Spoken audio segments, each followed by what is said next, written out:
retomemos en donde habíamos dejado, que era este gráfico sobre un resumen del metabolismo.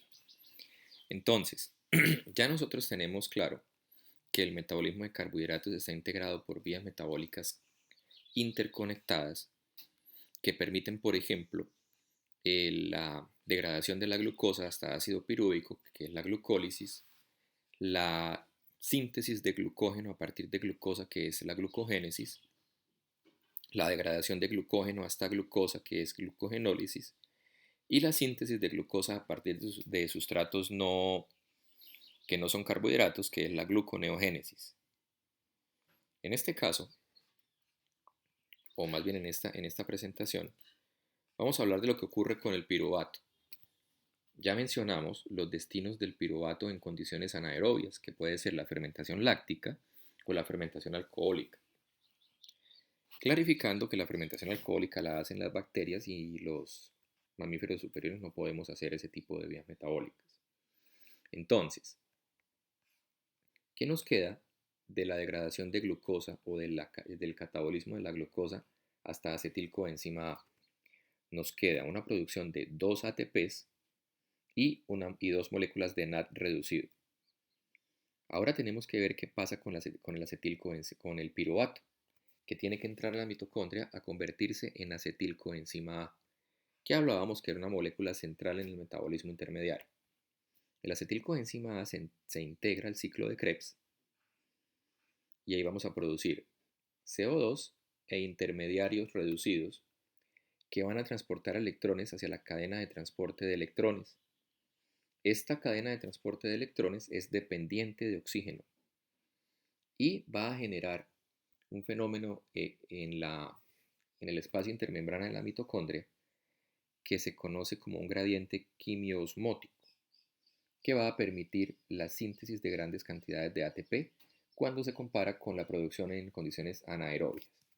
Entonces vamos a enfocarnos en estos procesos, es decir, el ciclo de Krebs, la cadena de transporte de electrones y la fosforilación oxidativa. Comencemos entonces. El piruvato es capaz de entrar a la mitocondria porque hay un transportador en la membrana mitocondrial interna que se llama la translocasa de piruvato y permite la entrada de una molécula de piruvato en intercambio por un ion hidróxido. Entonces tenemos que el piruvato que se produce en el citoplasma entra en la mitocondria. Y en la mitocondria hay un complejo que se llama el complejo de la piruvato deshidrogenasa. Está compuesto por 3 enzimas, que son la piruvato deshidrogenasa, la dihidrolipoil transacetilasa y la dihidrolipoil deshidrogenasa. Este complejo multienzimático también requiere de cofactores como la coenzima A, el NAD oxidado, la lipoamida, la tiamina pirofosfato y el FAT. La reacción catalizada por la piruvato deshidrogenasa es irreversible y su ecuación general sería piruvato más coenzima A más NAD oxidado produce acetilcoenzima A más CO2 más NAD reducido.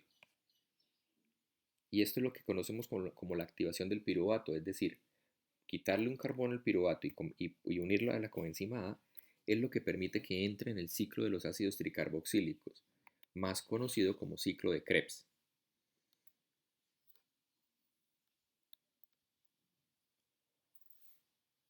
Miremos la reacción. Tenemos acá que el piruvato entra a la mitocondria y la enzima piruvato deshidrogenasa lo descarboxila y se une a la tiamina pirofosfato. La dihidrolipoil transacetilasa transporta o une a esta molécula de acetato o de acetilo y la une con una molécula de coenzima A, dando como producto acetilcoenzima A. Sin embargo, la molécula queda reducida y reducida no podría participar en nuevas reacciones, de manera que la dihidrolipoil deshidrogenasa, por intermedio del FAT, la oxida y transporta el hidrógeno desde el lipoil hasta el NAD. Entonces tenemos NAD oxidado que se convierte en NAD reducido que se va a la cadena de transporte de electrones.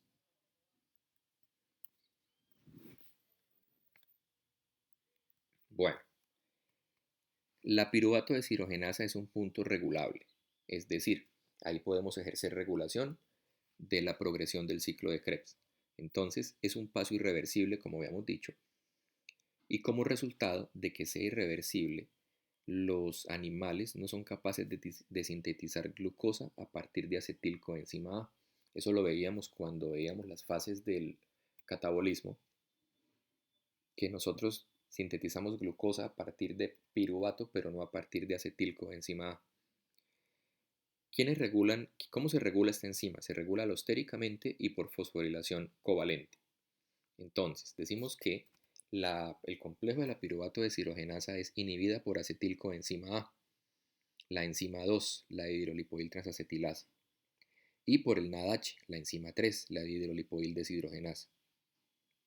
Y la fosforilación covalente de la piruvato deshidrogenasa la inactiva, y la desfosforilación la activa. Entonces, altas concentraciones de ATP, de NADH y de acetilcoenzima A estimulan a la piruvato deshidrogenasa quinasa. La quinasa le pone fosfatos. Entonces, como decimos que la fosforilación la inactiva, cuando hay altas concentraciones de ATP, de NAD reducido o de acetilcoenzima A, se inhibe la acción del complejo de la piruvato deshidrogenasa. Por el contrario, la insulina, el NAD oxidado y el ADP estimulan a la piruvato deshidrogenasa fosfatasa, que le quita el fosfato y la activa.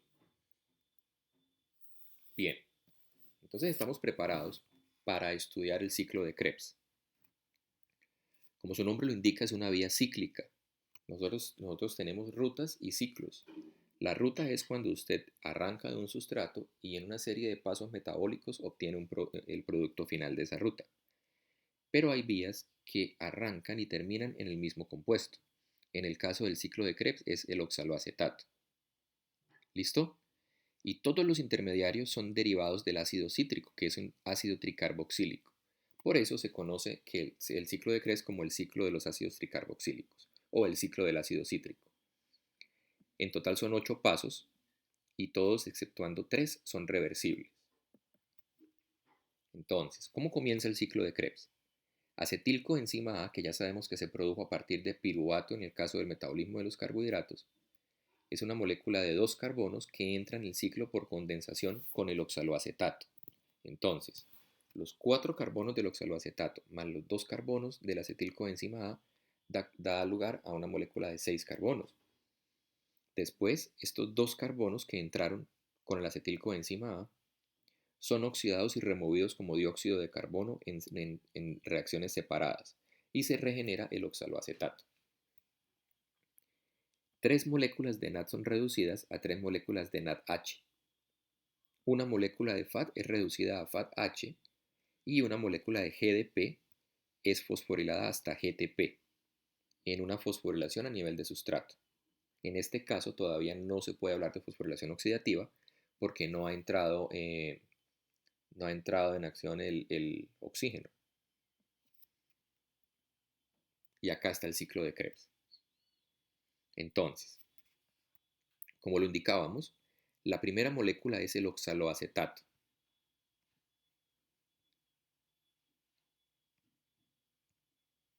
La primera molécula que entra al ciclo de Krebs, que participa del ciclo de Krebs es oxaloacetato, que se une con el acetilcoenzima A por intermedio de la enzima citrato sintasa, generando una molécula de 6 carbonos que es el citrato. Como pueden observar, aquí hay 3 ácidos carboxílicos, por eso se conoce como el ciclo de los ácidos tricarboxílicos.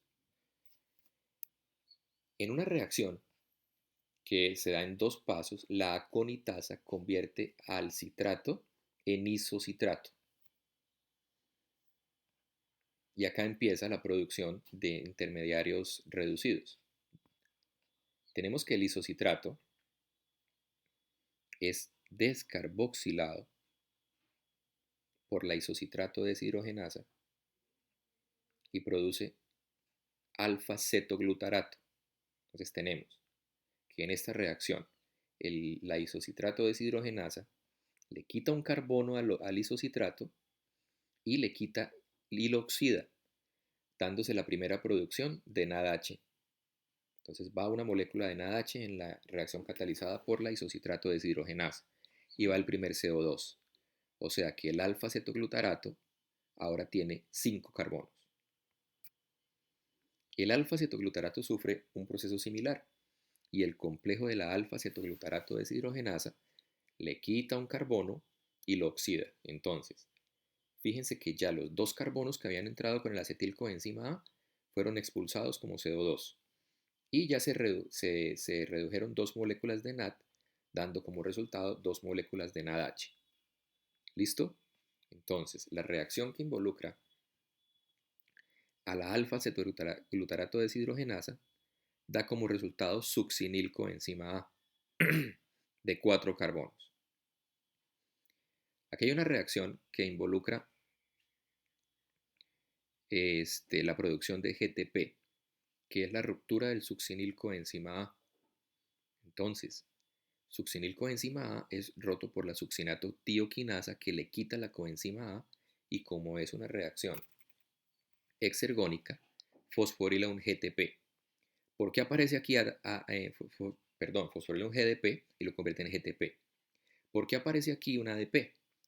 Porque resulta que en términos energéticos el ADP, o mejor dicho, el ATP y el GTP proporcionan la misma cantidad de energía. Entonces, cuando se vaya a hacer el balance energético de la oxidación completa de una molécula de glucosa, esto aparece como un ATP, pero en realidad es un GTP.